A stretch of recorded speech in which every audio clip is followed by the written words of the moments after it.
The first light of morning crept over the city like a quiet witness as Mara Kincaid woke up on a cold concrete sidewalk, her arms wrapped tightly around her 6-year-old son, Jonah. Traffic hummed nearby, coffee shops opened their doors, and people hurried past without looking down. Mara's breath caught in her chest as she realized this was the third sunrise they had greeted from the streets.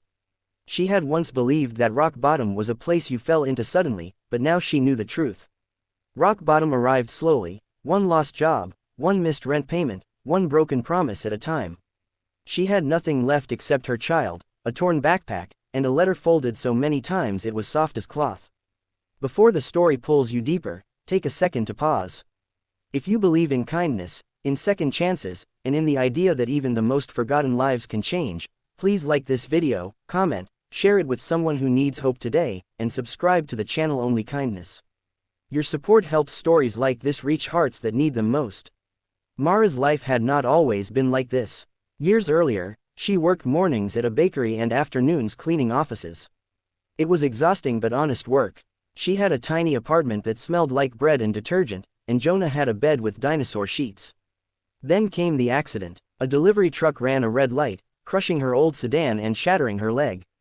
The medical bills piled up, the bakery replaced her, and the landlord stopped answering calls. Jonah's father had vanished long before, leaving only a last name Mara tried not to think about. One winter morning, they were evicted with 2 trash bags of clothes and nowhere to go. Days blurred into each other after that. They moved between shelters, soup kitchens, and park benches, always during daylight because nights felt too dangerous. Jonah asked fewer questions as time passed, which hurt more than if he had cried. Mara spent her days scanning help boards, filling out forms, and trying to keep her son clean enough for school when she could sneak him into a public classroom for a few hours. She felt invisible, like the city had decided she no longer counted. The letter in her backpack was the only strange thread tying her to a past she barely remembered.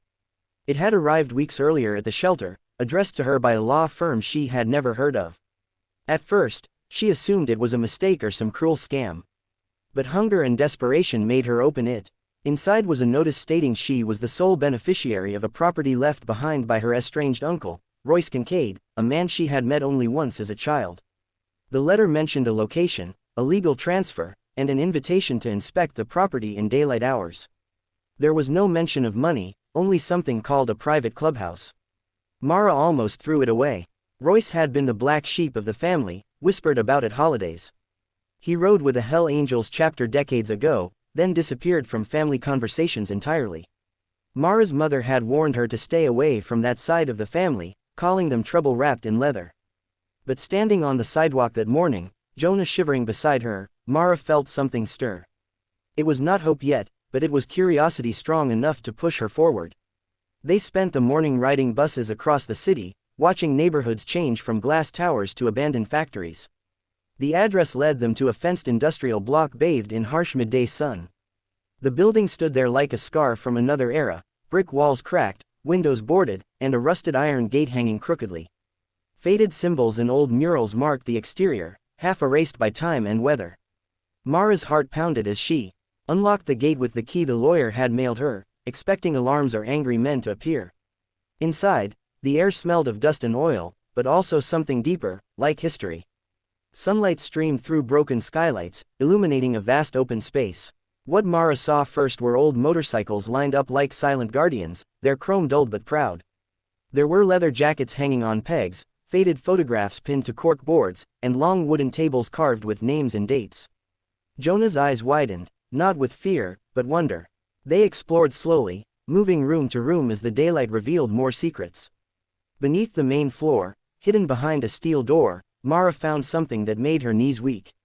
A reinforced vault stood there, its lock already open.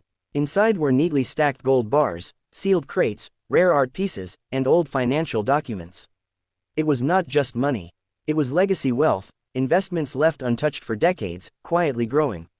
A small plaque on the wall carried Royce's name and a date. The total value, as later confirmed, reached $265 million. Mara sat on the cold floor and cried, not from joy alone, but from exhaustion. The shock was physical, like her body could not decide whether to collapse or run. Jonah hugged her, confused but smiling because his mother was smiling through tears. For the first time in years, Mara felt the ground shift beneath her feet in a way that did not mean falling. The weeks that followed felt unreal. Lawyers verified documents, accountants audited assets, and news of the inheritance leaked to the press. Headlines painted Mara as a mystery woman who stumbled into biker fortune. People speculated, judged, and fantasized. Some accused her of lying. Others called her lucky. Very few asked how she had survived until that moment. Mara moved carefully, still waking early out of habit, still counting every dollar in her mind even as numbers beyond comprehension filled spreadsheets. She refused to disappear into luxury.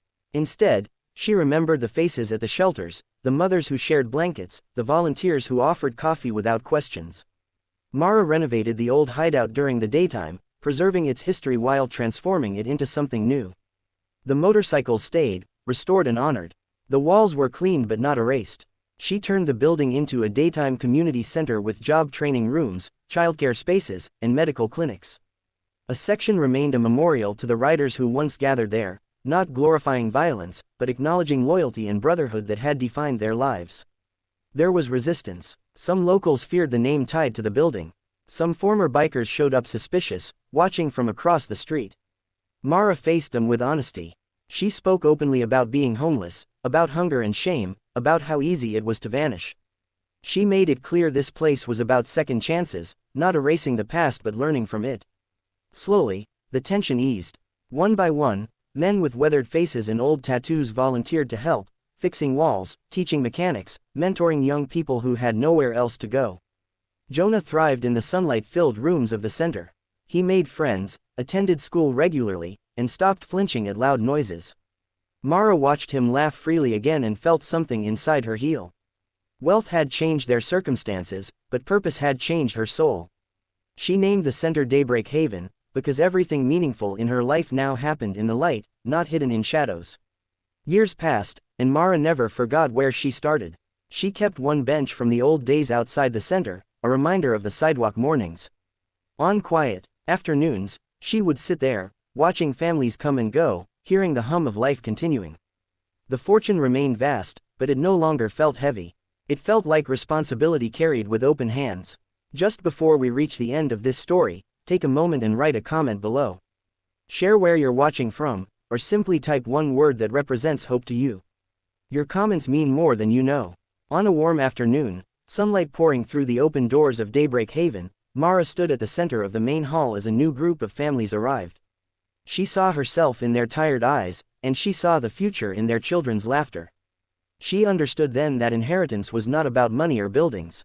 It was about what you chose to build with what you were given. If this story touched your heart, if it reminded you that kindness can rise from the most unexpected places and that second chances are real, please engage with this video. Like it, share it, and let others feel this hope too.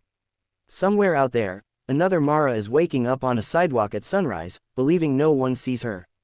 Stories like this can be the light that helps her keep going.